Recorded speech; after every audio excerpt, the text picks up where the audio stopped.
The pistols were always warm. That was the first thing you noticed.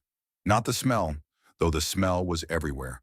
Thick, inescapable, a compound of blood and antiseptic, and the sour heat of 600 human bodies packed into stone corridors built for 60. Not the sounds, though the sounds never stopped. A low, continuous moaning that after 2 weeks you simply absorbed, the way a man absorbs rain after long enough in it, the way it becomes the texture of the world rather than an event within it. The first thing every night was the warmth. You reached into the dark beside a stretcher, and your hand closed around steel that should have been cold. Stone walls, February air seeping through the rock, a Hungarian winter pressing down on everything above, and instead you felt heat, the specific heat of a thing that has been held by a human hand for hours, sometimes all day. That was what told you everything. Not the face of the man on the stretcher, not his eyes, which were often closed or open and seeing nothing you could identify. The warmth of the steel in your hand, the fact that he had been holding it, the fact that he had not yet used it. Those were yours to take. My name is Carl Brenner. In another life, a life that had ended so recently I could still touch its edges if I reached carefully, I taught mathematics and basic reading to children between the ages of 6 and 10 in a schoolhouse on Lindenstrasse in Leipzig. I was 26 years old. I had a wife named Marta who made coffee too strong and left books open face down on every surface in our apartment, which was a habit that had once annoyed me and which I would have given anything by February of 1945 to witness one more time. I was not a soldier in any meaningful sense. I had been trained as one, processed through the machinery of it, given a uniform and a rifle, and the technical knowledge of how to operate both. But something in me had never completed the transformation. I observed. I recorded. I moved through the war the way a man moves through a building that is burning around him, with great care, with acute attention, and with the persistent, bewildering sense that he does not quite belong in the situation he finds himself in. This is the account of one night, February the 11th, 1945, into the morning of February the 12th. What I saw, what I did, what I failed to do, which is perhaps the more important category. But to understand that night, you have to understand the tunnels first. Castle Hill rises from the western bank of the Danube like a clenched fist. The old city of Buda sits on top of it, or sat by February, palaces and churches and cobblestone streets that had survived for centuries. Beneath it, carved into the limestone over those same centuries, ran a system of caves and passages that no one had fully mapped. The hill was more hollow than solid. You could feel that sometimes lying in the tunnels at night, listening to the shelling overhead, the sense that the rock around you was thinner than it looked, that the hill was mostly air. They had built a proper hospital down there in the 1930s. 60 beds, X-ray equipment, generators, and tiled floors and electric lights, and the whole infrastructure of modern medicine installed in chambers that had previously held wine barrels and, in earlier centuries, things best not thought about. It had been a reasonable facility for its time, a sensible precaution against a war that, in the 1930s, was still hypothetical. By February of 1945, there were 600 patients inside it, possibly more. The count was never reliable. Men arrived continuously from the surface positions, carried down the entrance shafts on stretchers, dragged by whoever could still drag, sometimes crawling on their own with wounds that should have prevented any movement at all. The original 60 beds had been pushed together so that 2 could occupy the space of 1. The corridors were lined with stretchers laid end to end, and between the stretchers, men lay directly on the stone floor on whatever could be found to put beneath them. The tiled chamber floors had long since been covered over. Dr. Heinz Brandt ran the place. I use the word ran loosely. What Brandt did was hold it together by force of habit and the refusal to acknowledge, in any outward way, that what he was doing bore no resemblance to medicine. He was 53 years old, which in those tunnels felt ancient. He had been a surgeon in Frankfurt before the war, a good one by all accounts, the kind of doctor who attracted patients from other cities. He had come to Budapest as part of the garrison medical establishment in 1944 and had simply never left, the way many people in Budapest had simply never left. the window for leaving having closed around them while they were attending to other things. He was the one who gave the order about the pistols. He had not explained it when he gave it. He simply appeared in the doorway of the section I worked in. I had been assigned to assist with basic patient care when it became clear that my other functions were not urgently required, and said quietly to go through the wards each night after dark and collect them. I had understood immediately. The understanding required no elaboration. You went down the corridors with a canvas sack, and you found them, on the stretchers, on the floor beside the stretchers, in hands that had been gripping them so long the fingers did not release easily. Some of the men had already used them. Those you left alone. The ones who hadn't yet, those were yours. It became my task. I don't know precisely why it fell to me, rather than someone else. If Brandt had asked me once, and I had done it, and after that no one asked again. It simply became understood that this was what I did, each night after the electric lights were dimmed, walking the corridors with the sack, feeling the warmth. I had been doing it for 14 nights when I found Otto Fischer's pistol. Otto was in the ward 3 sections down from the main entrance, in what had originally been a storage chamber and now held 22 men on 12 stretchers. He had been there for 9 days, the result of a Soviet mortar round that had landed close enough to throw him against a wall with sufficient force to crack 2 ribs and tear something in his left shoulder that the doctors had addressed as best they could with the materials available, which were not equal to the addressing. He was not, Omri by the standards of that hospital, seriously wounded. He could sit up. He could, with effort and visible pain, stand. He ate what was given to him, which by that point was almost nothing, without complaint. He was 28 years old and had the specific kind of physical resilience that belongs to men who grew up doing hard physical work. He had been a carpenter before the war from a small town in Bavaria, and there was something in him that was simply built more solidly than most. I had known him since the spring of 1944. We had arrived in Budapest within a week of each other as part of the same reinforcement deployment, been billeted in the same building in the Pest district before the Soviets crossed the Danube, and had found ourselves through no particular plan on either side, simply always in proximity. He laughed easily, in which by the autumn of 1944 was becoming an increasingly rare quality. He had an inexhaustible supply of observations about the gap between how things were supposed to work and how they actually worked, delivered in a dry Bavarian inflection that I had found irritating for approximately the first 2 weeks and had depended on entirely ever since. He was the person in that hospital that I would have described as a friend.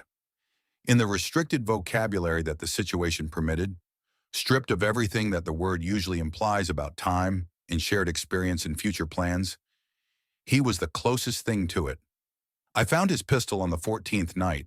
The ward was dark except for a single lamp at the far end. Most of the men were asleep or in the condition that resembled sleep closely enough to leave undisturbed. I moved along the stretchers with the sack, doing what I did, and I reached the stretcher where Otto lay and I found it. It was lying on his chest. His right hand was resting over it, not gripping it, not pointed anywhere, simply present. The barrel was pointed toward his chin at an angle that could have been accidental and was not. The steel was warm. I stood there for a moment that I cannot give a duration to. He was looking at the ceiling. His breathing was regular. He was not asleep. I reached down and took the pistol. His hand released it without resistance, which was different from most of the others. Most of the others, you had to work slightly. His hand simply opened, as though he had been waiting for someone to come and take it. As though, perhaps, well, that was the specific calculation he had arrived at, to hold it long enough for someone to find it, and to stop holding it then. I put it in the sack. I stood up. He was still looking at the ceiling. I moved on to the next stretcher. I did not say anything. Neither did he. There was an entire conversation inside that silence, and we had it, and it was finished, and I walked on. That was the 14th night. To understand what was happening in those tunnels, you have to understand something about the city above them and the decisions, or the single specific decision that had led to where we were. Budapest fell under siege on December 26, 1944, when Soviet forces completed the encirclement of the city. 2 army groups closed the ring. Inside it, approximately 70,000 Axis troops, a significant Hungarian force, less than somewhere between 800,000 and 1 million civilians who had nowhere to go when the ring closed around them. From the beginning, the military situation was readable to anyone willing to read it. The city was surrounded. The supply situation was critical. The Soviet forces outside the ring substantially outnumbered the forces inside it, and the Soviets had the momentum of an army that had been advancing continuously for months and had no particular reason to stop. The rational military response, evaluated purely on the terms that military decisions are supposed to be evaluated on, was negotiation of surrender. This was not a controversial analysis among the officers in Budapest who were in a position to make it. The city could not be held indefinitely. The relief operation being planned would face enormous obstacles. And every week of continued resistance would cost lives. German lives, Hungarian lives, Soviet lives, civilian lives, that could not be recovered. The order from Hitler was explicit. Budapest was a Festung, a fortress city. It would be held at all costs. No withdrawal, no surrender. The garrison would fight where it stood until relieved. 3 relief operations were launched to break through the Soviet ring. Conrad I, Conrad II, Conrad III. Each one was mounted with real forces, real commitment, real hope on the part of the men inside the pocket, who could hear the distant guns and believe, for days at a time, that rescue was coming. Conrad I came within 25 kilometers of the city before being driven back.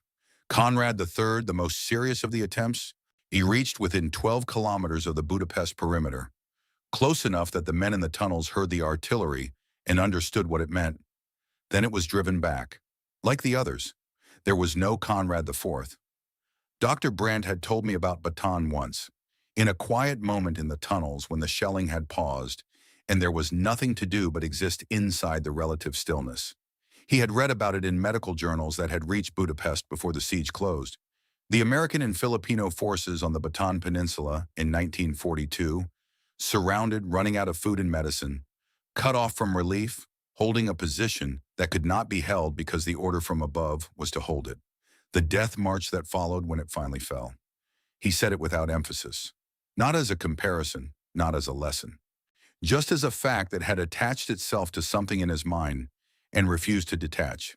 He said, "Generals who give orders to hold at all costs are almost never the ones paying the cost." He said it, and then he went back to work. I thought about it often after that, in the tunnels listening to the ceiling shake. Ernst Vogel came back to the tunnels on the evening of February 11. He appeared at the entrance to my section at some point after dark, still in his greatcoat, snow from the surface positions melting off the shoulders and forming small dark patches on the stone floor. His face was gray in the lamplight, gray the way all faces were by then, the skin drawn tight over the architecture of the skull, the dark circles of sustained exhaustion around the eyes. But his eyes themselves were clear in the way that I had come to recognize as specific to him. He was approximately 40 years old. He had been a regular Army officer for most of his adult life, which meant he had developed a relationship with the gap between how things were supposed to go and how they went that was both deeper and differently calibrated than Otto's. Where Otto's response to that gap was a dry Bavarian irony, Vogel's was a kind of absolute attention. He watched everything. He said almost nothing. He did not comfort people, and he did not deceive them, which made him, in that hospital, both the least reassuring and the most trustworthy person present. He had been at Stalingrad. Everyone knew this. No one discussed it.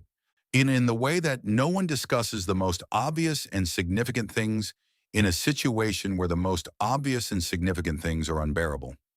He had gone into that pocket in November of 1942 as part of the 6th Army and had come out of it alive in February of 1943, one of the roughly 6,000 men who walked out of the cauldron before the final surrender.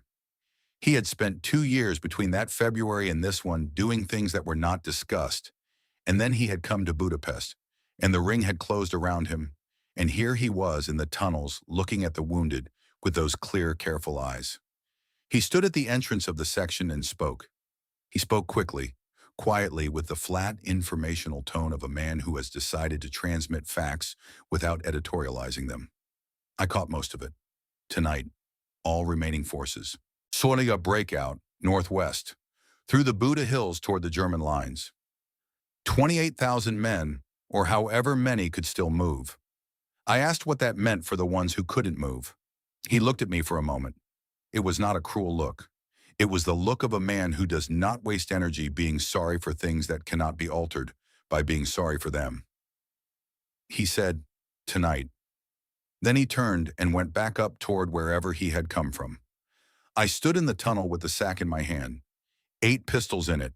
I set it down on the floor. Around me, the word was moving through the tunnels the way everything moved in that place. Not through announcement, not through official channels, but person to person, whispered, passed sideways, received and then passed on. Within 15 minutes, everyone in the tunnels who could stand was standing, checking weapons, pulling on coats, strapping on packs, moving with the mechanical efficiency of men who have no decision left to make, whose only remaining task is the physical one of movement. The ones on the stretchers knew too. The word had reached them as well. I do not know exactly how. It moved the way all information moved down there, through the rock itself, seemingly, through the shared atmosphere of 600 people breathing the same closed air. They knew.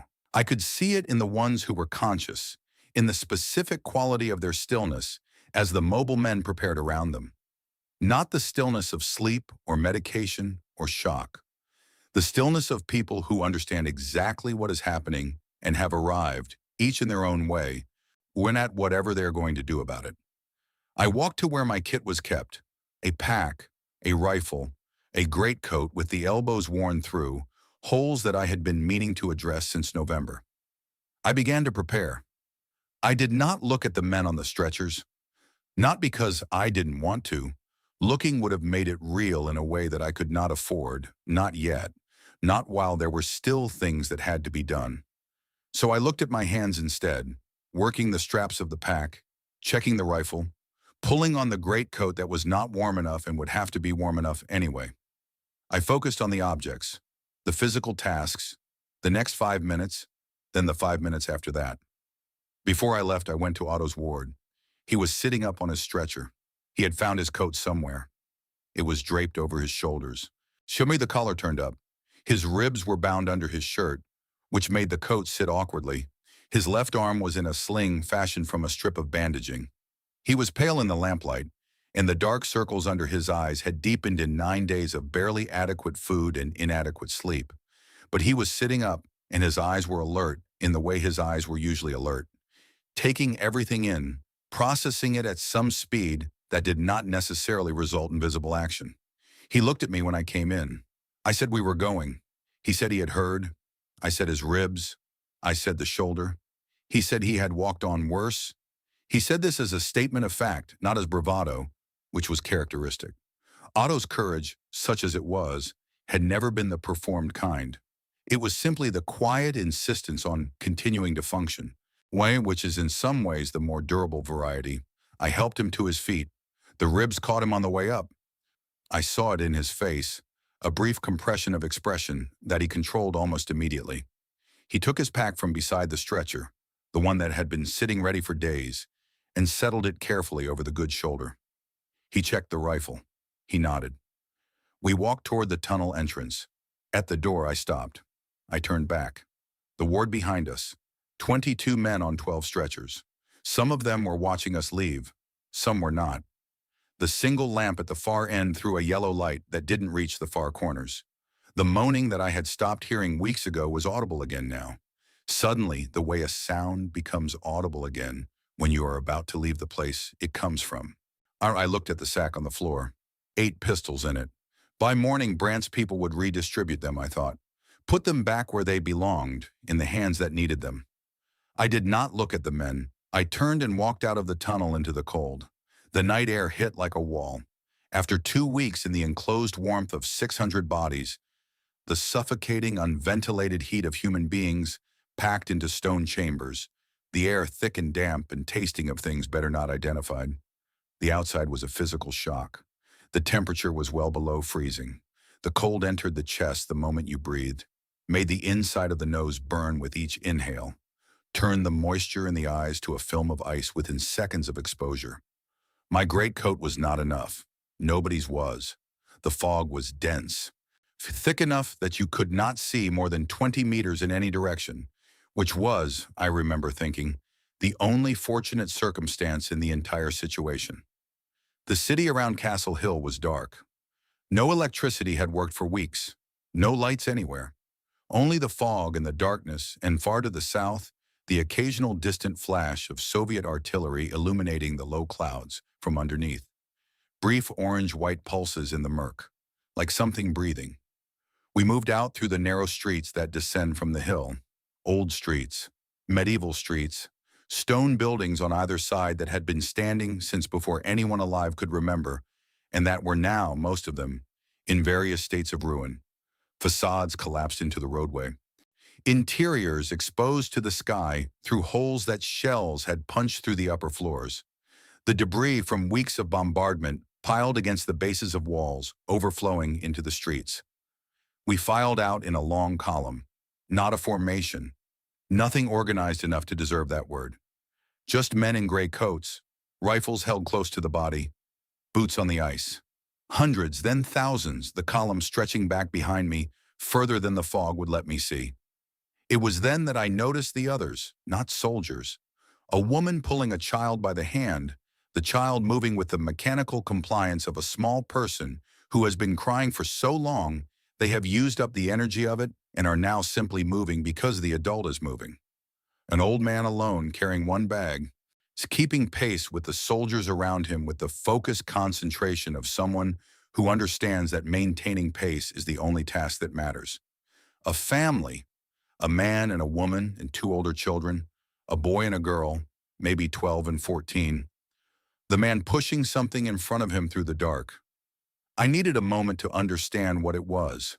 A pram, a baby carriage, its wheels turning on the ice.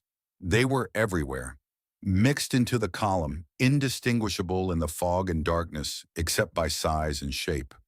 Thousands of them. People who had been living in cellars for weeks, in basements, in the hospital tunnels, in whatever cavity in the destroyed city had offered minimal protection. People who had no surrender that was available to them, no status that would guarantee treatment, on no option except to walk into the dark with the soldiers and hope that whatever waited at the end of it was better than what they were leaving. Otto was walking beside me, his good arm slightly forward for balance on the ice. He looked at the pram. He said nothing. Neither did I. The column moved. We moved with it, into the fog, into the dark, toward the edge of the city and whatever waited beyond it. The pistols had been warm. Now they were back in the ward, in the hands that had held them all day. And I was out here on the ice in the February dark. And the 600 were behind me in the tunnels. And the city was a ruin in every direction. And ahead of us were hills and Soviet-controlled territory, and the long odds of mathematics that a former schoolteacher from Leipzig should have been better equipped to calculate than he was. But mathematics, I had learned by then, is only useful when the numbers are the kind that can be acted upon. These were not. So you move forward. That was the only instruction that mattered. The city was a ruin. That was not new information. It had been a ruin for weeks, long before the breakout. Long before the pocket had closed around us and the word Festung had been applied to it like a seal on a document that no one inside the document had been consulted about. But at night, moving through it on foot, you understood the scale of it differently than you did from the tunnels or from the fixed positions on the hill. In the tunnels, the destruction was abstract. A vibration in the rock, a tremor in the ceiling, the sound of the world coming apart filtered through meters of solid limestone until it became almost theoretical. From the positions, you saw your sector, your field of fire, the specific patch of ruined street that was your professional responsibility. Moving through it, you felt it. The streets we passed through had been streets once. Cobblestones, buildings on either side, lampposts that had not given light in weeks. Now they were channels cut through walls of debris, facades that had come down and filled the roadway to waist height in places, to chest height in others. Holes where shells had punched through the surface into basements below. Dark openings in the frozen ground that you had to step around or fall into. Everything coated in a thin layer of snow, that the fog kept invisible until your boot found it and the ice beneath gave way and your weight shifted dangerously. The column moved in near silence. Or that was the thing that surprised me most.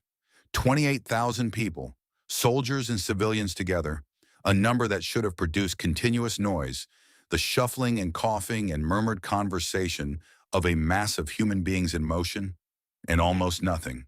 Boots on ice, the occasional scrape of a rifle barrel against a wall. The baby carriage somewhere behind me, its wheels making a small rhythmic sound on the cobblestones that I tracked for a while, and then lost in the fog. The silence was not organized. No one had ordered it. It came from something more fundamental. The collective understanding of people who know that the dark is full of things listening for them and who have adjusted their behavior accordingly, without discussion. The way animals adjust. Otto walked beside me. His breathing was controlled. I could hear him managing it, taking the shallow breaths that didn't pull at the bound ribs, exhaling carefully. He had said nothing since we left the hill. This was unusual for Otto, whose silence in ordinary circumstances lasted about as long as it took him to think of something to say about whatever was in front of him, which was never long. The silence told me something about what the ribs and the shoulder were costing him that he had chosen not to say directly. The column had broken into smaller groups within the first 10 minutes, each group moving through a different street, all converging on the same route out of the city. In our group, perhaps 300 men, enough to fill a street from one end to the other, not enough to fight a determined Soviet position. We didn't know where the Soviet positions were. That was the truth of it, and it was worse than knowing. The intelligence that had reached us in those final days had been confused and contradictory in the way that intelligence becomes when the apparatus generating it is disintegrating. They were everywhere. They were concentrated to the south. They had positions around Selkalman Square. They didn't have positions around Selkalman Square. The radio had been dead for 2 days. Nobody knew anything with confidence. You moved blind through a destroyed city with Soviet forces somewhere in the dark around you, and you moved because stopping meant dying, and forward was the only direction that made any sense. The first 20 minutes were almost peaceful. The artillery had stopped. Oh, after weeks of near-continuous bombardment, the rhythm of it so embedded in the body that you had stopped registering individual salvos and simply lived inside the permanent low-level alertness it produced, the guns had gone silent. The only sounds were the column itself and somewhere far to the south, the occasional single crack of a rifle. Individual shots, spaced far apart. Sniper fire, probably, or sentries. Not volleys, not coordinated. The Soviets were there somewhere in the darkness, but they weren't attacking. The silence felt wrong. After weeks of noise, silence had become the more alarming condition. Silence meant something had changed and you didn't yet know what. But there was nothing to do about it except keep moving, so we kept moving. Someone in the column passed back an estimate of the German soldiers in the breakout. The number moved through the group the way everything moved in the dark. Person to person, whispered, half heard, repeated until it reached me. 17,000. 17,000 German soldiers, most of them starving, many of them wounded, trying to reach lines that were roughly 40 kilometers away through territory the Soviets controlled entirely. I held the number in my head as we moved. 17,000. It sounded like a large number. It wasn't. Not against what was out there. We came to Vermezzo. Before the siege, it had been an ordinary city park, a flat open space between Castle Hill and the western districts, with benches and paths and trees that people had walked under on Sunday afternoons. During the siege, the German command had used it as a landing zone for supply gliders, the last of which had come in 3 weeks before this night, before the Soviets closed even that option. They had shelled it constantly after that, turning it from grass to churned mud to frozen earth. Now it was a flat white expanse of snow, completely open, no cover for 200 meters in any direction. We couldn't cross it as a column, too exposed, so we broke into groups of 50 and ran. The first group went, 50 men sprinting across the frozen ground, boots throwing up sprays of packed snow, the sound of them loud in the silence. They ran hunched over, rifles held tight to the body, moving as fast as exhausted men in greatcoats can move on a surface of ice. 30 seconds, 40. They reached the far edge and disappeared into the fog. Hey, nothing happened. No gunfire, no flares, no response. The second group went, then the third, then the fourth. Each time the same, 50 men running, the sound of their boots, the spray of snow, and then silence on the other side. Each time, nothing. By the time my group crossed, I was in the seventh or eighth wave. I had lost count. I had almost begun to believe in it. Not hope, something colder than hope. The mechanical calculation that says, they haven't seen us yet. We might get through. Arithmetic, not optimism. I ran with the others. The snow was harder than it looked, packed tight by the frost, slippery under the boots. I stumbled twice, caught myself, kept moving. Halfway across, my lungs were burning from the cold air. The fog swallowed the far side. I ran toward it blind, trusting it was there. It was. And we reformed on the other side in the shadow of a row of ruined buildings. The men around me were breathing hard, faces drawn from the cold and the exertion. Some bent double with their hands on their knees. Nobody stopped for long. The column reformed and kept moving. Otto had crossed in the same wave as me. I had watched him run, the good arm slightly extended for balance, the coat flapping, his body automatically compensating for the bound ribs, with a slight forward lean that changed his gait in a way I had not seen before. He reached the far side and I heard the breath go out of him when he slowed, a controlled exhale that was also a suppression of something more than effort. He did not bend double. He stood straight and waited for the group to move again. He caught me looking. He said, "Don't." I didn't. When the streets on the far side of Vermezzo were narrower, older, the buildings less damaged than those near the hill. Some still had roofs. Some had walls standing on more than one side. The column moved faster here, the cover better. The confidence, if you could call it that, and you probably shouldn't, growing with every block we put between ourselves and the hill. 10 minutes passed, then 15. The artillery stayed silent. No flares, no movement from the Soviet positions that were supposed to be around Cell Kalman Square. Supposed to be, according to the last intelligence we'd had. Maybe they weren't there. Maybe they had pulled back to concentrate elsewhere. Maybe the fog had hidden us completely. We kept moving, the buildings thinned. And we were approaching the western edge of the city, the point where Budapest ended and open ground began. The streets became wider, less obstructed. The ground more even, covered in undisturbed snow. Ahead in the distance, the fog was slightly thinner. You could see further. 40 meters, 50.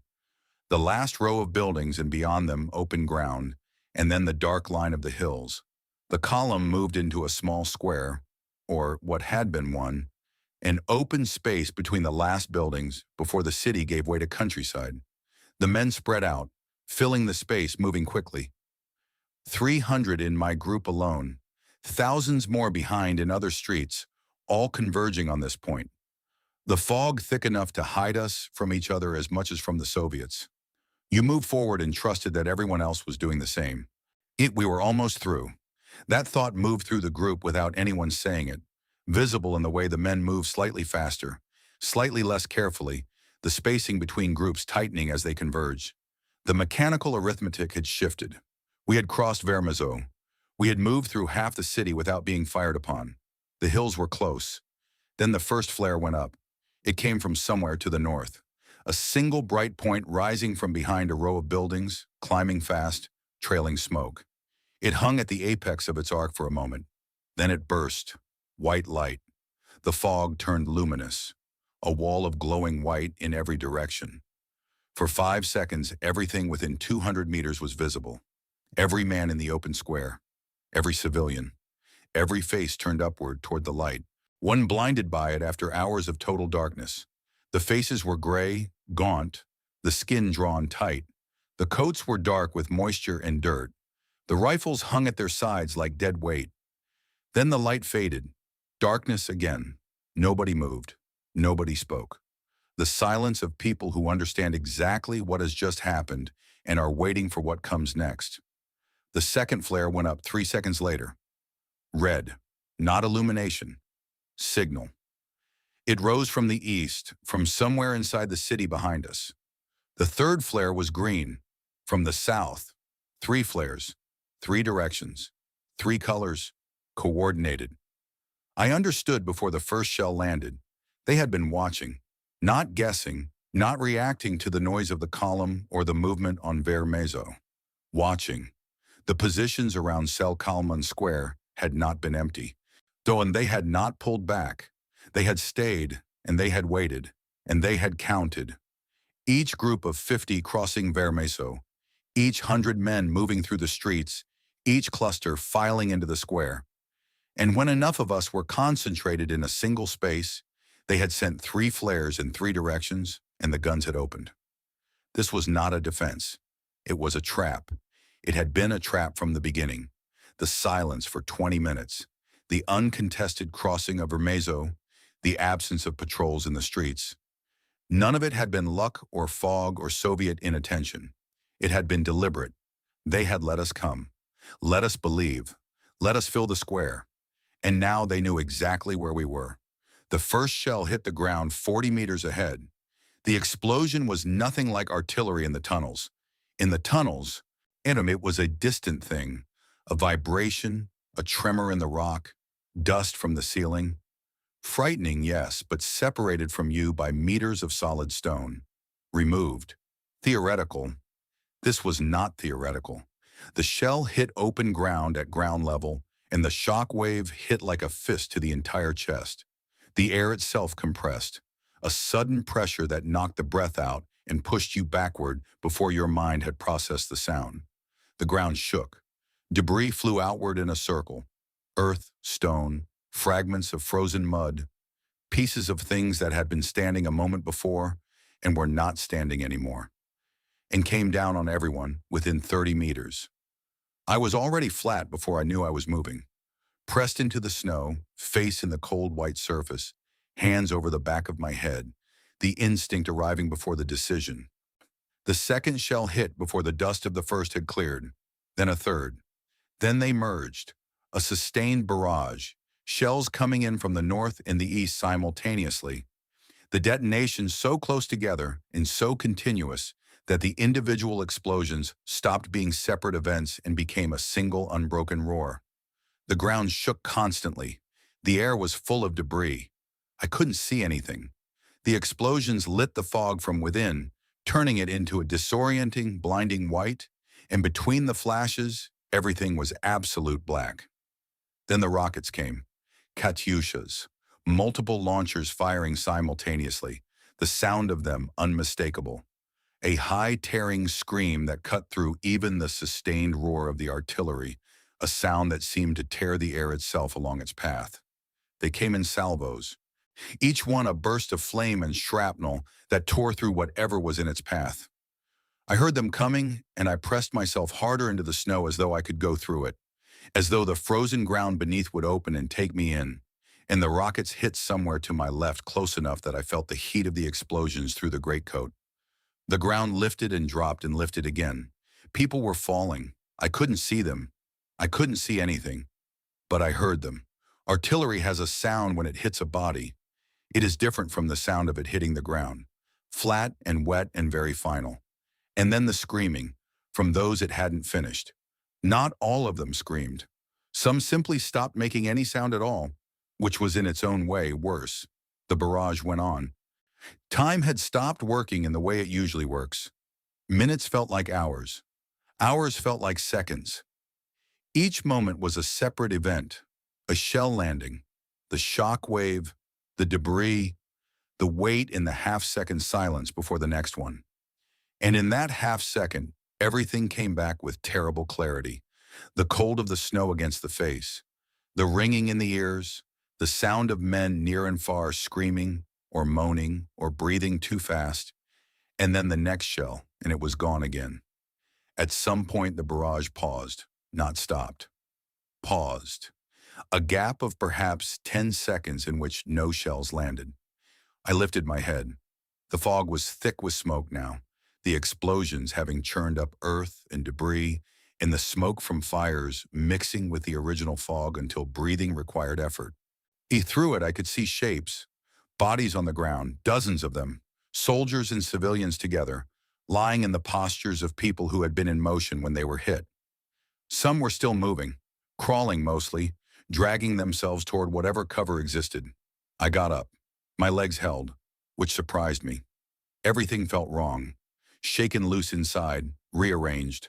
My ears were ringing so badly that the sounds around me arrived as if from underwater. But I could move, so I moved. I ran toward the nearest wall, the remains of a building with one wall still standing 3 meters high, and threw myself behind it and pressed my back against the stone. Others arrived. Out of the smoke and fog, in ones and twos. Soldiers mostly stumbling, some bleeding, all moving with the stunned mechanical gait of men who have just survived something that should have killed them. A man arrived clutching his right arm with his left hand, the blood running between his fingers and freezing almost instantly in the air, forming dark crystals on his skin. He sat down heavily and stared at his arm. Another man simply sat down and didn't move, eyes open and seeing nothing. I looked for Otto. He was not behind the wall. I had lost track of him in the first seconds of the barrage. One moment he had been beside me, the next the world had turned into noise and pressure, and I had been flat in the snow with no awareness of anything except the ground and the shells. He could have been anywhere in the square. He could have been in the group that took the worst of it. He could have been 10 meters away in the smoke, and I simply couldn't see him. I told myself these things in the order I told them. I believed the last one. The Soviet infantry came through the smoke in groups of 10 and 15, moving fast, automatic weapons firing in short bursts, sharp and immediate after the sustained roar of the barrage, each burst distinct. They came from the north and the east, converging on the open ground where the column had been caught. The men behind the wall fired back, not because anyone gave an order. The Soviet soldiers were right there, visible now as shapes moving through the smoke at 20 meters, 30 meters, and the men behind the wall had rifles and there was nothing else to do. Someone fired first, then someone else. Then it became continuous, the crack of rifles, the bark of automatic weapons, men shouting, the sound of bullets hitting stone and wood and everything else. I fired too. I aimed at the shapes in the smoke, and I pulled the trigger and the rifle kicked, and I pulled it again. Some of the shapes fell. I don't know which ones I hit. In the smoke and the fog and the noise, it was impossible to know. You fired at what was in front of you and kept firing. The fighting at the wall lasted long enough. The Soviets pushed forward, well-trained, moving in short rushes and covering each other, using the rubble the way we were using it. In some places, they reached the wall, and it became close and immediate and ugly in the way that fighting becomes, when the distance is measured in arm lengths rather than meters. Then gradually, the pressure in front of our position eased. Watch, the Soviets in front of us began to pull back. Not a retreat, not organized. They simply stopped advancing. The ones closest to the wall drawing back while firing, disappearing into the smoke. Someone stood up and moved forward into the gap. Not an officer. There were no officers. Just a man who moved because there was space to move into, and the alternative was to stay behind the wall while the Soviets regrouped. Others followed. I followed. We pushed through. The rubble, the craters, the dead from both sides lying together in the same snow. On the other side, more smoke, more fog, more destroyed city. But the square was behind us. I found Otto against a longer wall on the far side. He was sitting on the ground with his back against the stone, legs stretched out in front of him, eyes closed. The stillness of him, the way his head hung slightly forward, the blood that covered the left side of his face and had run down his neck and soaked into the collar of his greatcoat, freezing there in dark, stiff streaks, stopped me for a moment I will not try to describe. Then his eyes opened. They found me. They focused slowly, the way eyes focus when the brain is working to catch up with the body, and they settled on my face with an expression that was not quite relief. Otto had never been the kind of person whose emotions announce themselves, but something adjacent to it. Recognition, the particular quality of attention that a man gives to someone he had not expected to see again. He was alive. I knelt in the snow beside him. The cold went through my trousers instantly. I looked at his head. The wound was on the left side, above the ear running back toward the temple. Something had struck him there. Shrapnel or a fragment of stone from one of the detonations. The bone beneath the skin was wrong.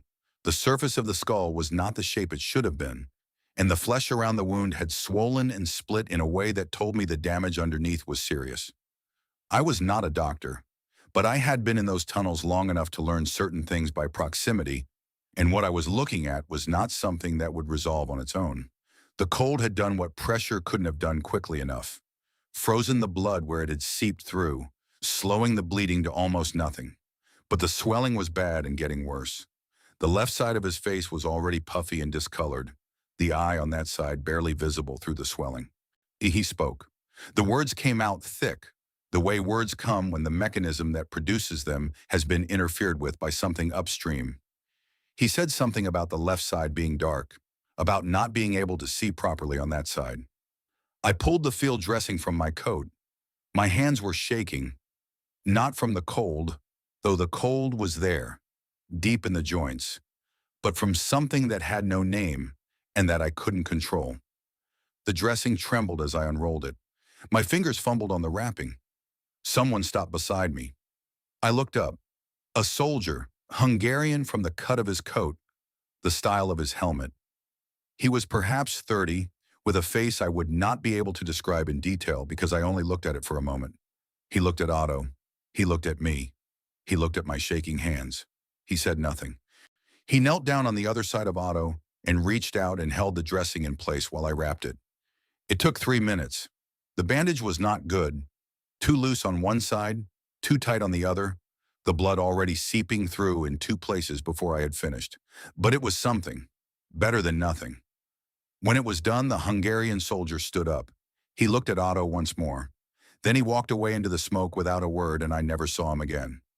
I helped Otto to his feet. He could stand. The right leg held his weight.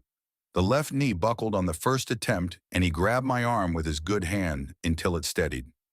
His face went through something it went through quickly. Then he nodded. We moved. The column, what remained of it, had reformed somewhere ahead in northwest. And we followed the sound of it, the footsteps, the quiet movement of hundreds of men in the dark.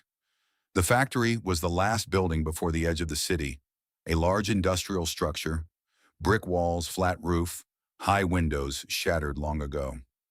I don't know what it had produced before the war.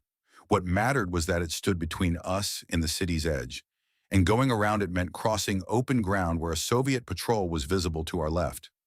Torch beams moving in the fog, perhaps 50 meters away. We went through it. Someone found a side door. We filed in single file, Otto leaning on me, the others behind. The inside was completely dark, not the partial darkness of the streets, where the fog carried some ambient glow. Total darkness, the kind where you cannot see your own hand in front of your face. We moved by touch, one hand on the shoulder of the man ahead, boots testing each step before committing weight. The floor was slick with oil or frozen water. The machines stood on either side, large shapes at shoulder height, navigated by feel. Sometimes a hand brushed cold metal that burned the skin.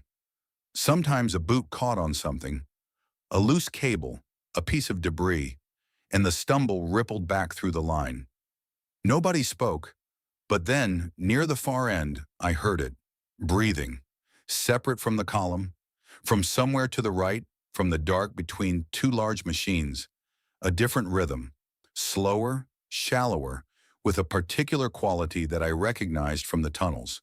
The breathing of a man who is managing pain with the only tool he has left, which is careful, not deliberate control of the one function his body will still respond to. I stopped. The man behind me walked into my back. I held up my hand in the dark. The chain behind me stopped. I turned toward the sound. I could see nothing. I moved toward it.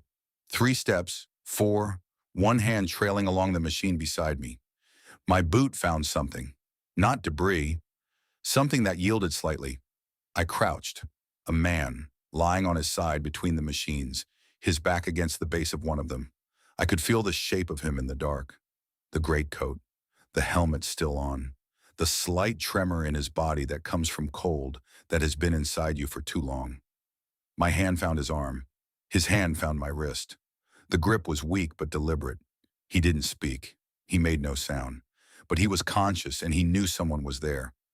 And the grip on my wrist was not the grip of a man asking to be saved. There was no urgency in it, no desperation. It was simply contact, the specific need at the end of things to not be entirely alone in the dark. I stayed for what was probably 30 seconds, long enough for the grip to register, long enough for whatever it communicated to pass between us. His breathing continued, shallow, controlled, the breathing of a man who has found the exact minimum required and is maintaining it with great precision. Then I stood up. I turned back toward the column. I walked.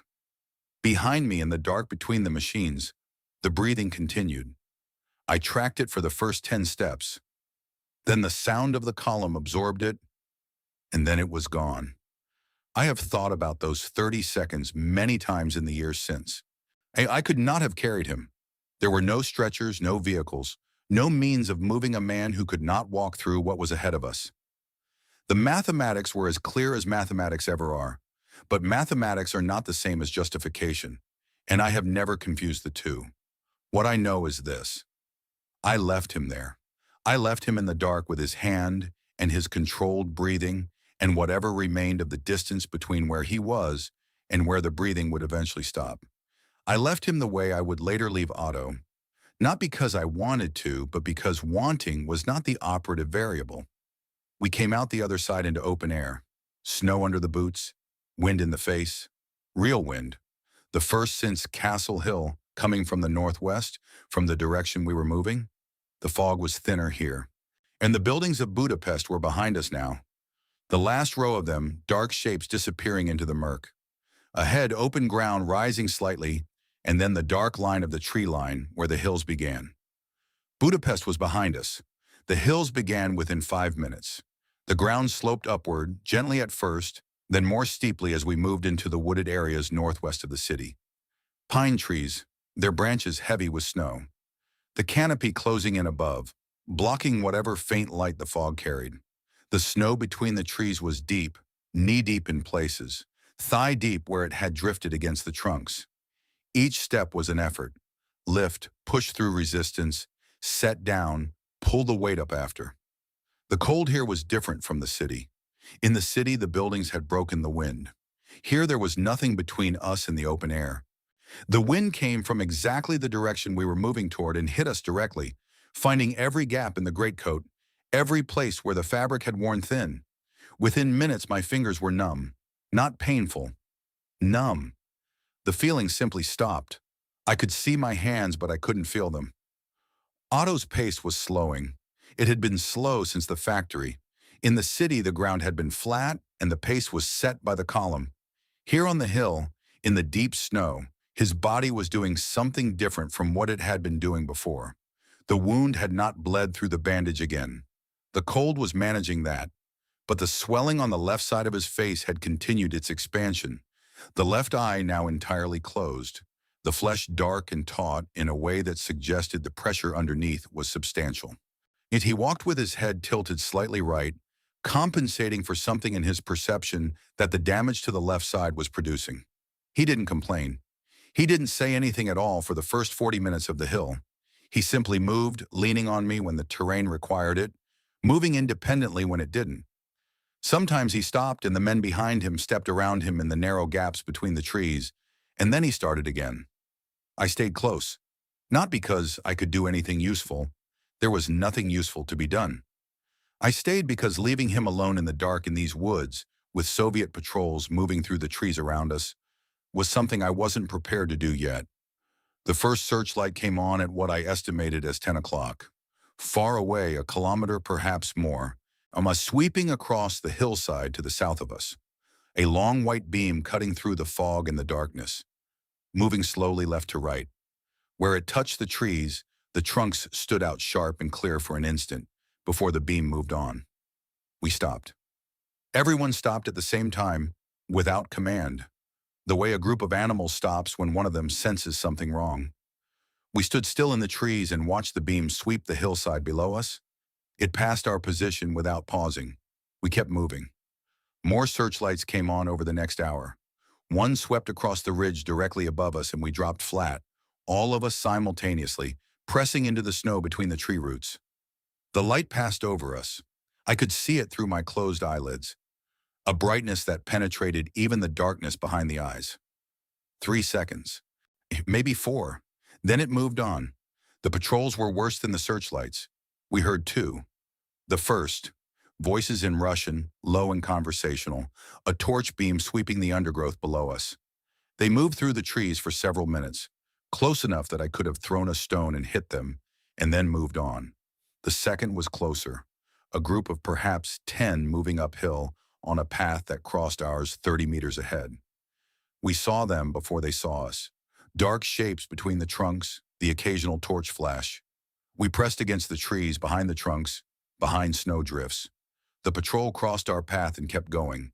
They were searching further west. When they had gone, we waited 5 minutes before moving again. Otto stopped at the bottom of the second ridge. He sat down in the snow between two trees, his back against one trunk, and he didn't get up. I went back to him. He was conscious. His right eye was open, and it was looking at me. But the quality of it was different from before. Not the mechanical determination of a man moving, because moving is the only option. Something else. Something that had arrived at the end of a calculation and found the answer it had been avoiding. He spoke. The words came slowly. He said something about his leg, about not being able to feel it, about the cold. I looked at his left leg. The trouser was stiff with frozen moisture. When I pressed the shin, he didn't react. No flinch, no change in expression. The cold had reached the nerves, or the damage from the head wound had affected something further up the chain, or both. Either way, the leg was finished. He couldn't walk on it, not up this slope, and not through this snow. I looked at him for a long time. Behind me, the men in the group were passing, stepping around where we sat, moving uphill without stopping. Some glanced down as they went. Most didn't. They had their own arithmetic. There was no way to carry him. Not up this slope, not through this snow, not for the kilometers that remained, not for 1 kilometer. No stretcher, no vehicle, no means of moving a man who couldn't walk through knee-deep snow on a steep hillside in the dark. Not with 20 men who could barely carry themselves. I knew this.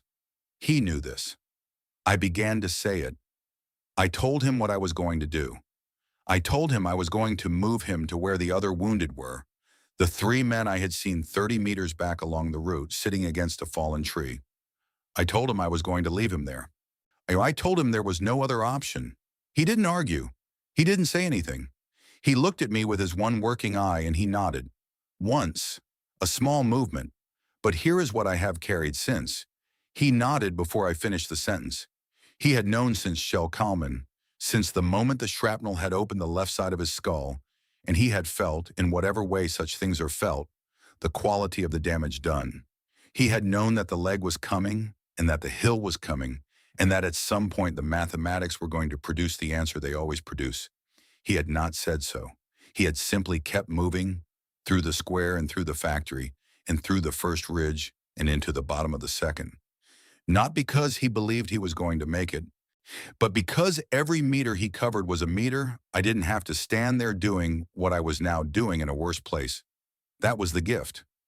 I didn't understand it fully until much later.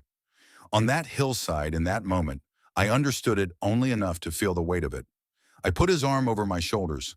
I half carried, half dragged him through the snow to where the 3 wounded men sat against the fallen tree. A man with 2 leg wounds whose bandages had frozen dark against the white snow. Another man with a chest wound that had gone wrong somewhere in the crossing, breathing in short, wet pulls, his face the color of old paper.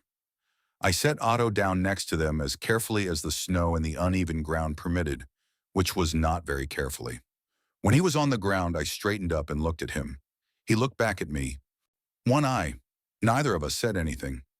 I turned and walked back toward the route the column had taken. I walked quickly.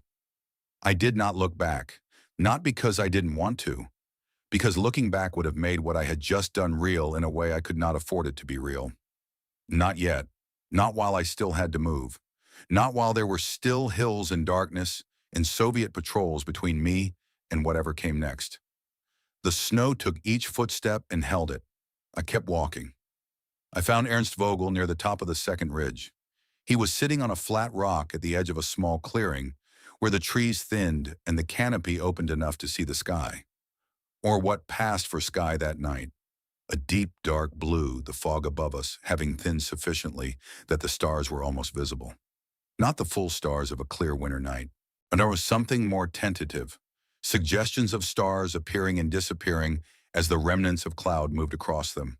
But there, present, the first sky I had seen in weeks that was not the stone ceiling of a tunnel or the smoke-filled vault of a burning city. Vogel was facing east.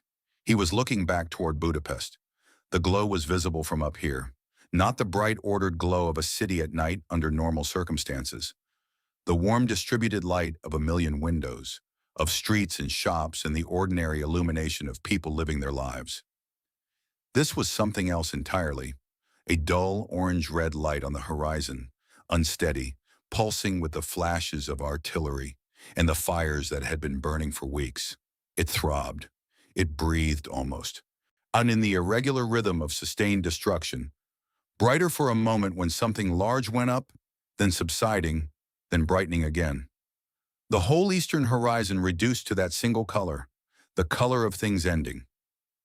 Budapest, the place where we had spent the last 50 days dying by degrees.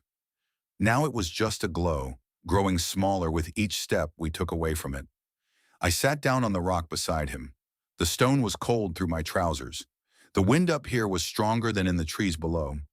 The ridge offered no shelter from it, channeling it instead, so that it hit directly and continuously.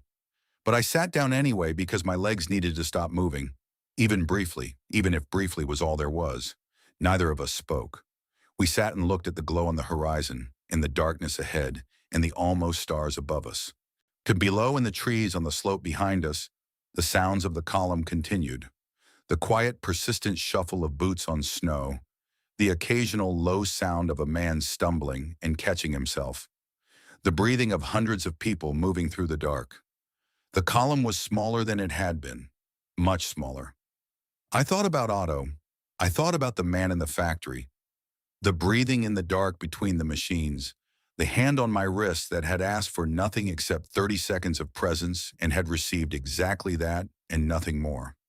I wondered whether his breathing had stopped yet, whether someone else had found him, or whether the dark between those machines was where it ended. I thought about the sack of 8 pistols on the tunnel floor, and the 600 people I had left behind in the hill, and the woman with the child whose crying had run out of sound, and the man pushing the baby carriage on the ice.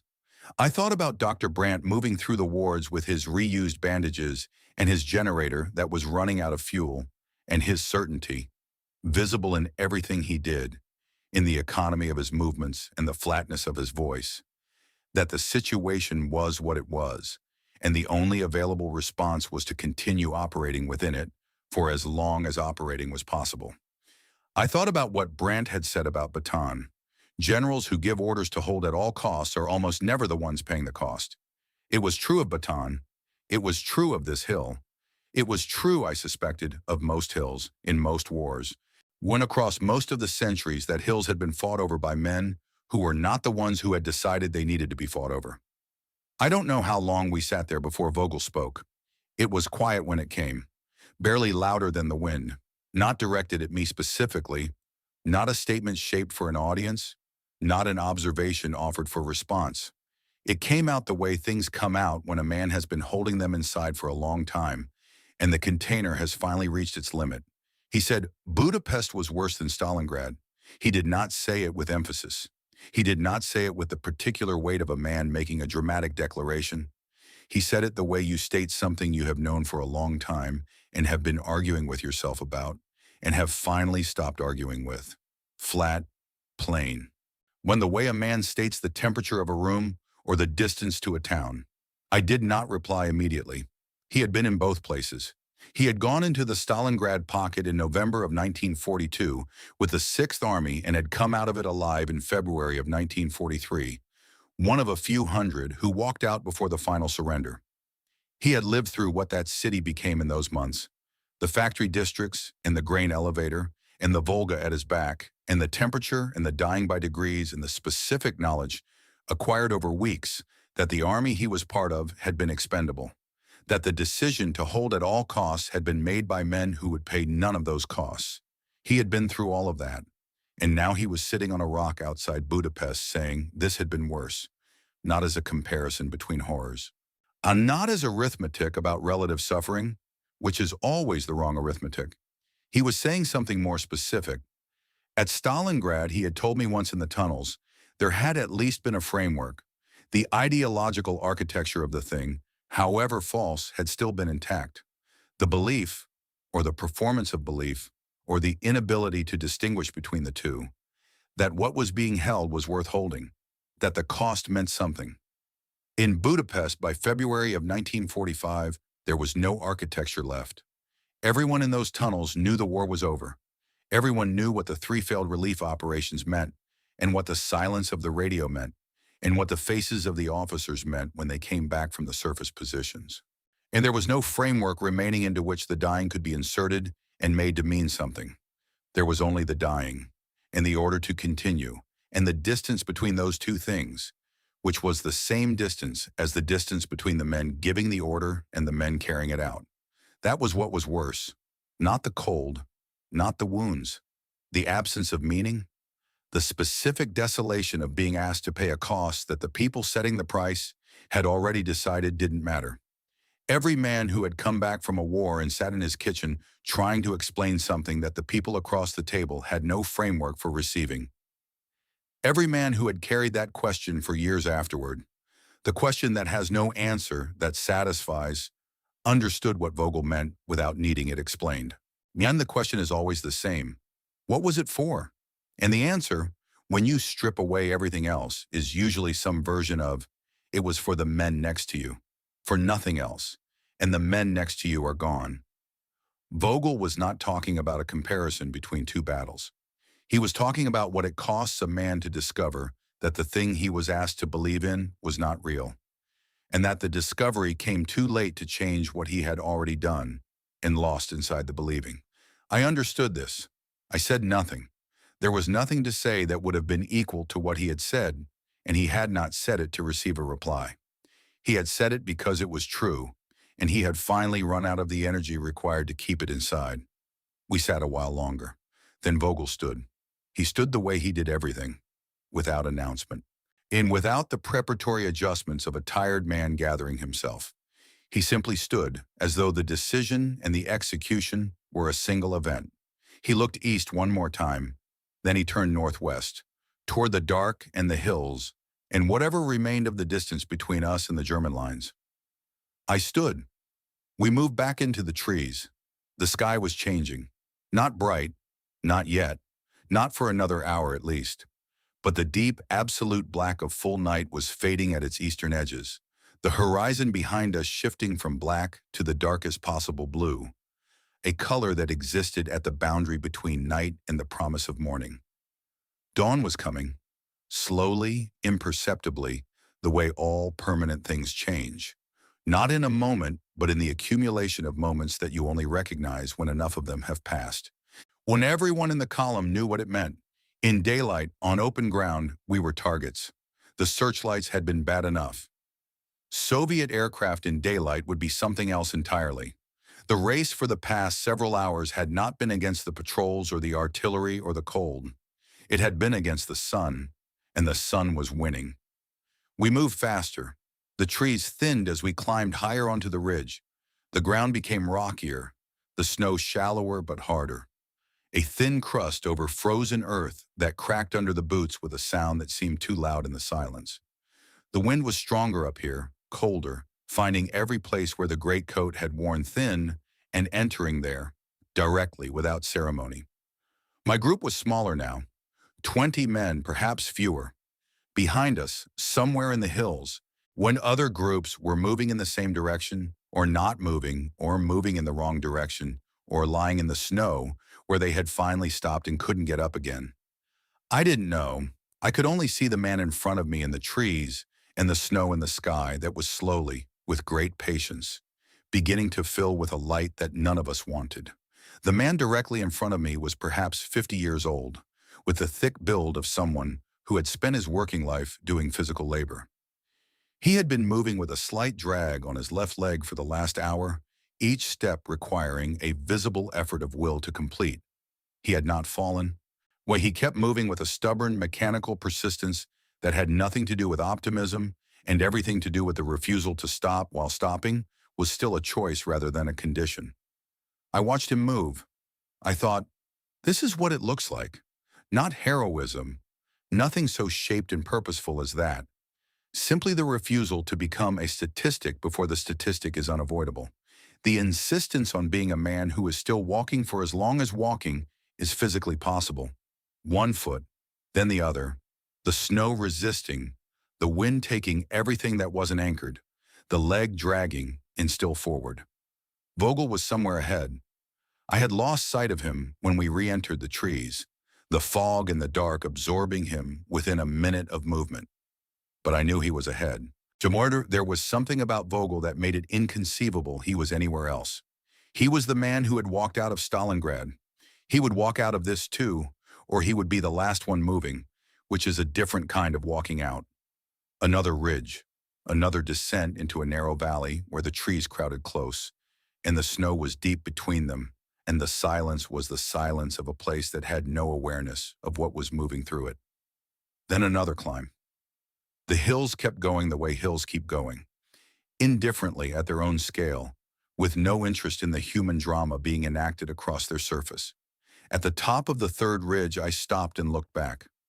The glow of Budapest was still visible on the eastern horizon, smaller now, or seeming smaller. It was difficult to know whether the city's burning had actually diminished or whether the distance was simply providing perspective. Either way, it was behind me, receding, becoming the kind of thing that is real and enormous when you are inside it, and then becomes a point of light on a horizon, and then becomes a memory, and then becomes, eventually, something that happened to a person you used to be. I did not know then how long that process takes. I know now that it doesn't complete, that the point of light stays on the horizon regardless of how far you walk from it, that the glow of the things you left behind, the people, the decisions, the specific texture of the moments you cannot recover, continues to pulse at the edge of your vision for the rest of your life. Dimmer with time, yes, but never gone. I turned back to the northwest and kept moving. The trees ended. We came out of the forest onto an open slope, a long hillside covered in unbroken snow, the surface smooth and blue-white in the growing pre-dawn light, rising toward a crest perhaps 300 meters above us. No cover, completely exposed, the kind of terrain that, an hour ago in full darkness, we could have crossed without difficulty. In the growing light, we were visible for kilometers. The group stopped at the tree line. 20 men standing at the edge of the forest, looking at the open slope, calculating the same calculation simultaneously. The crest was 300 meters. At the pace we had been moving, exhausted men in deep snow, perhaps 6 minutes of exposure. 6 minutes in which any Soviet patrol within sight, any aircraft, any observer with field glasses would have a clear view of 20 men in gray greatcoats moving across a white hillside. 6 minutes. Vogel appeared from somewhere to my left. He had been there ahead of us, already at the tree line, already looking at the slope. He looked at it for perhaps 10 seconds. Then he said, "Move fast and don't stop."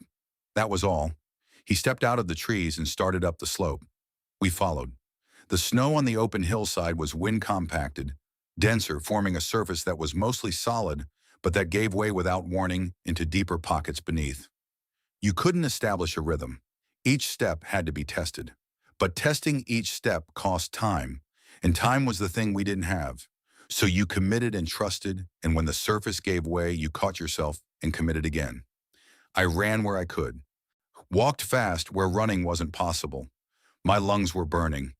The cold air and the weeks of inadequate food and the hours of movement had reduced my reserves to something I could feel the edges of with each deep breath. The muscles in my legs were operating on something beyond ordinary fatigue, something that had moved past the category of tired into a different category I didn't have a word for. They worked because I required them to work. That was the entirety of the arrangement. 100 meters up the slope, I heard it, the distant sound of an aircraft engine. From the south, not directly overhead, not close, but in the pre-dawn stillness, the sound carried with terrible clarity. I didn't look up. Looking up cost time and altered nothing. I kept moving. The sound grew for 30 seconds, then faded. Either the aircraft was moving away from us, or we were too small a group on too large a hillside to attract attention. It didn't matter. I moved. 200 meters. The crest was close now. The men around me were spread across the hillside in a loose formation that had no military coherence. Just individuals moving at the speed their bodies allowed, each one alone in the effort of it, connected to the others only by the shared direction of movement. At 250 meters, the man with the dragging left leg fell. He went down suddenly without the preliminary stumble that usually precedes a fall. One step and then simply down, his body making the decision that his will had been overriding for the past hour. He fell forward into the snow and lay still for a moment. Then slowly he began to get up. I was several meters past him when I heard it. I stopped. I turned back.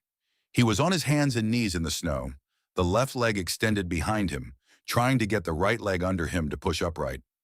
His face, when I reached him, was the face of a man engaged in a private argument with his own body that he was determined to win. I got him under the left arm and pulled. He came up. His right leg found the ground. His left leg followed, dragging but present. He nodded once, the universal gesture of men in that situation acknowledging help without conceding need, and started moving again. I moved with him. The crest was 50 meters, then 30, then 10, and then we were over it, the slope dropping away in front of us into another valley, and we were on the far side. And behind us, the open hillside was empty, and the aircraft sound was gone, and the pre-dawn light was still manageable, still not the full exposure of morning. We stopped at the crest, all of us, the 20 men, some bent over, some standing with their hands on their knees, all of them breathing hard in visible clouds that the wind immediately took. Nobody spoke. Vogel stood at the far edge of the group, looking down into the valley below. After a moment, he turned back to us. He said, "German lines are in the valley, maybe 2 kilometers. Nobody reacted visibly. The information arrived and was absorbed into the same steady state that everything had been absorbed into for the past several hours.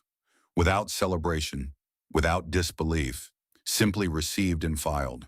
2 more kilometers. Then whatever came after that. We started down the slope. The valley was narrow, with a frozen stream running along its center and stands of birch trees on either bank, their white trunks standing out against the snow, with a clarity that seemed strange after hours of fog and murk. The fog had thinned substantially as we descended, patches remaining in the hollows, but the air between clearer than anything I had breathed since the tunnels. We moved along the stream. The ice was solid enough to walk on in places, and we used it where we could. The surface smoother than the snow-covered banks, the footing more reliable. The birch trees stood on either side like a corridor. I thought about Marta. The letter was still in my coat pocket. I had written it in the tunnels 3 days before the breakout, walking the hour between the end of the evening round and the dimming of the lights. I had written it by the light of one of the small lamps, sitting on the floor with my back against the tunnel wall, the paper on my knee. I had used the voice I used when I wrote to her in ordinary times.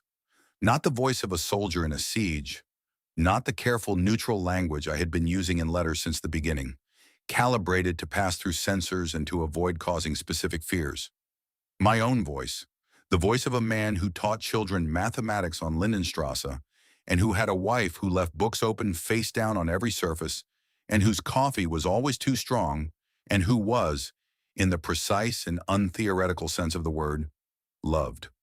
I had written it as a letter of the kind you write when you don't know whether the person you are writing to will ever read it. Not a farewell. I had resisted the shape of farewell, the way it organizes itself into finality, a continuation, as though the letter were part of a conversation that was going to keep going, that would find its way back to its ordinary register of the things we talked about.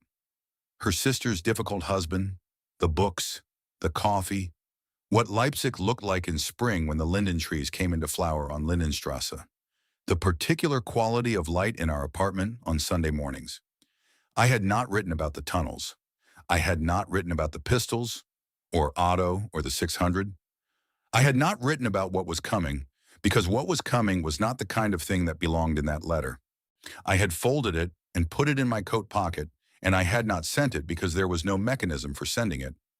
And now it was in my pocket on this hillside and would stay there until I found a mechanism or until the mechanism became unnecessary. The German lines were not announced. There was no clear boundary, no marked perimeter, no sign that said, here is where one territory ends and something else begins. What there was, around a bend in the frozen stream, was a voice, in German, calling out a challenge in the flat official tone of a sentry who has been instructed to challenge and is doing so without particular expectation of a response. Vogel answered. The sentry, young, I could see his face when we reached him.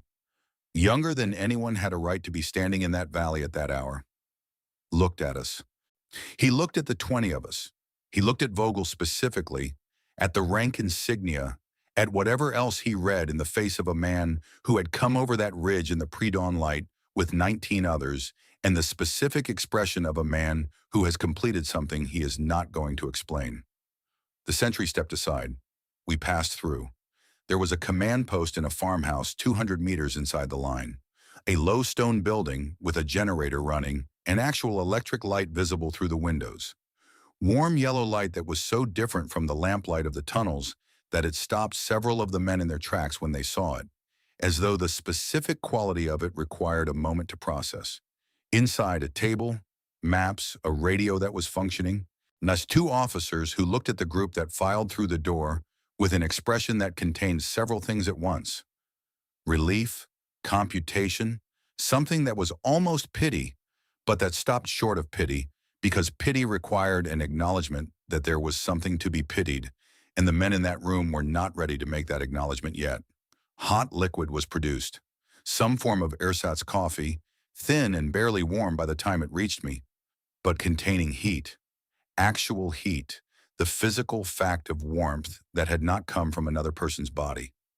I held the cup in both hands and felt the heat move through the palms, into the fingers, and up into the wrists, slowly, in the incremental way that warmth moves into extremities that have been cold for a long time.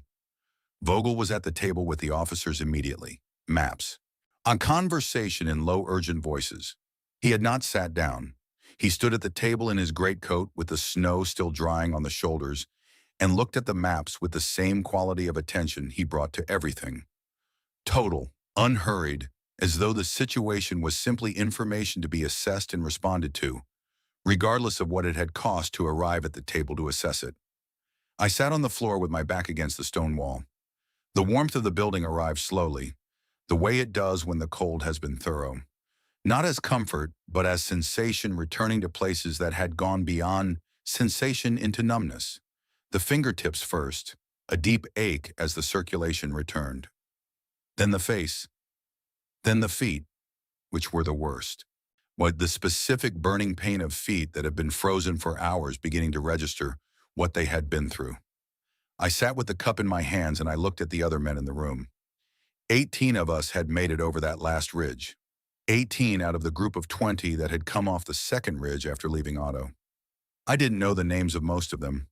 We had moved through the night together in the specific proximity of people who share a direction and a danger without sharing anything else.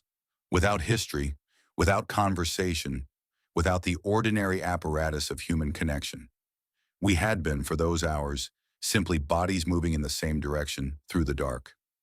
Now in the light, they were faces. The man with the dragging left leg sat against the opposite wall, with his leg extended and his eyes closed, and an expression of pure physical relief so complete it looked like something else. The man who had lost sensation in his arm during the barrage was having it examined by someone with a medical kit. The others sat or stood in various attitudes of exhaustion, each one conducting whatever private inventory of damage and survival their body required. The number reached me through the officers at the table. I heard it before I fully understood it. One of the officers saying it to Vogel, a report coming in on the radio, numbers being compiled, the mathematics of the night being assembled into a figure. Vogel receiving it with the expression he received everything with, which was no expression at all. The number was 785. Of the 17,000 German soldiers who had left Budapest the previous night, 17,000 men who had filed out of the tunnels and the positions and the cellars and the ruined buildings, who had crossed Vermazo in groups of 50, who had moved through the silent streets toward the hills, who had been in the square when the three flares went up. Of those, 17,785 had reached the German lines. Less than 5%. I sat with the cup in my hands and held the number in my mind the way you hold something very cold, carefully aware of what it is doing to the surface it touches. Less than 5%.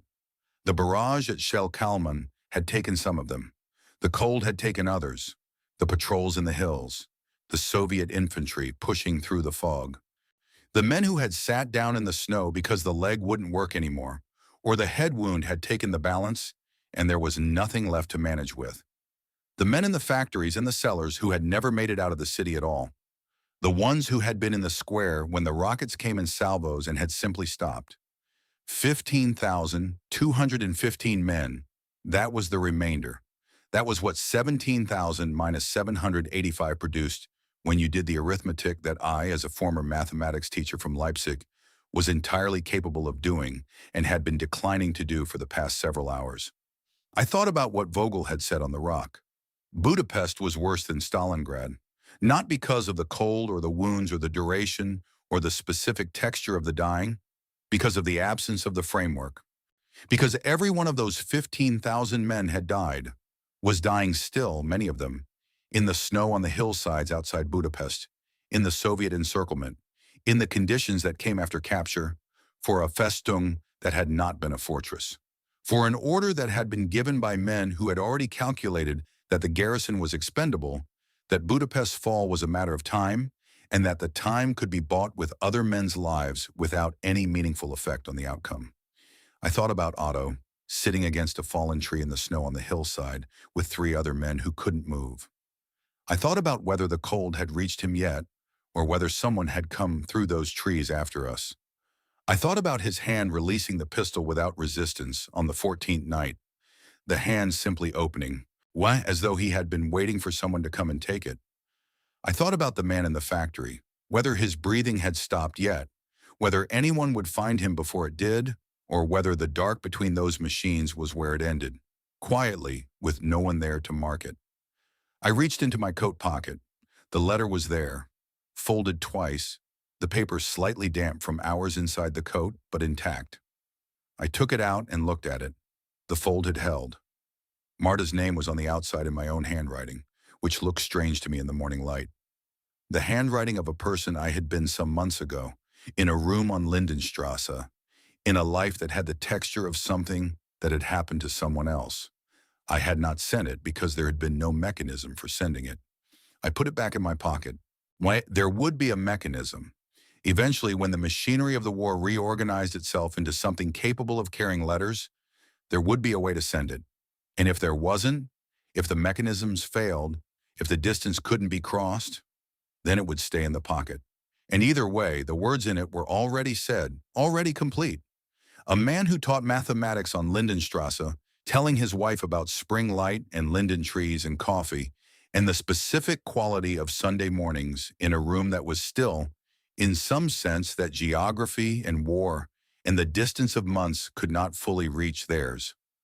Vogel appeared in the doorway of the farmhouse. He stood there for a moment, looking at the valley and the birch trees and the morning light. He had the map in his hand. He was already preparing for whatever came next. He did not look back toward the hills. He had looked back from the rock the night before, had looked at the glow of Budapest for a long time, and had said what he needed to say about it. The looking was done. He caught my eye. He said, "We move in 20 minutes." I nodded. He went back inside. I stood a while longer with the cup in my hands and the letter in my pocket and the number in my head. 785. Less than 5%. The mathematics of a night that had cost what it cost and produced what it produced, and was now, in the specific sense of being over, finished. Outside the farmhouse, the dawn was arriving. Full light now. The sun below the horizon, but close enough that the snow on the hillsides had color. Blue-white in the shadows. A faint gold where the first light touched the upper slopes. The birch trees in the valley stood in their own stillness. The frost on their branches catching the light in the way frost catches light, which is quietly and without announcement, simply by being present when the light arrives. I drank what remained in the cup. I went inside. In 20 minutes, we moved.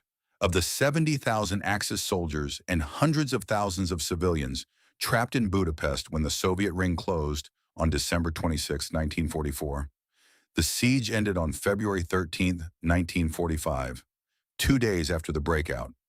Of the approximately 17,000 German soldiers who attempted to break out on the night of February 11, 785 reached German lines. Karl Brenner was one of them. He never sent the letter.